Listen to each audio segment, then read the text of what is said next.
काही दिवसांपूर्वी धुळ्यामध्ये निवासी डॉक्टरला झालेल्या मारहाणीचा निषेध करण्यासाठी सामूहिक रजेचं हत्यार उपसणाऱ्या डॉक्टरांवरती आता कारवाईचा बडगा उगारला जातोय।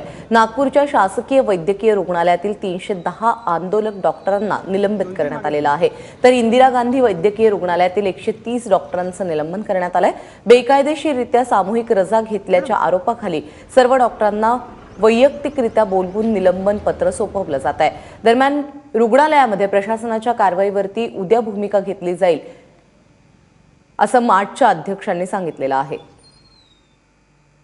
आम्हाला फोन आला की ऑफिसमध्ये बोलवलंय तुम्हाला, मग आम्ही सगळे गेलो तर तिकडे आम्हाला हातामध्ये टर्मिनेशन लेटर्स मिळालेले आहेत। त्यांनी सांगितलं की तुम्ही विदाऊट मीन्स इन्फॉर्मिंग आणि तुम्ही विदाऊट ह्याच्यात अब्सेंट होते, जेव्हा की तुम्हाला अलाउड नाही अब्सेंट राहायला। तर आम्ही टर्मिनेशन लेटर्स घेऊन आलोय सध्या सगळेजण, पूर्ण डिपार्टमेंट्समध्ये सगळ्यांना मिळाले हे टर्मिनेशन लेटर्स। पुढची स्टेप आता आमची मीटिंग आहे, तर ते डिसाईड करतील आमचे मार्डचे मेंबर्स। आम्ही सगळ्यांनी घेतलेलं आहे आणि सगळ्यांवरच ही कारवाई करण्यात आलेली आहे, पण आम्ही याविषयी आता काही प्रतिक्रिया देऊ इच्छित नाही। आम्ही आमच्या लीगल ॲडवायझरशी बोलू।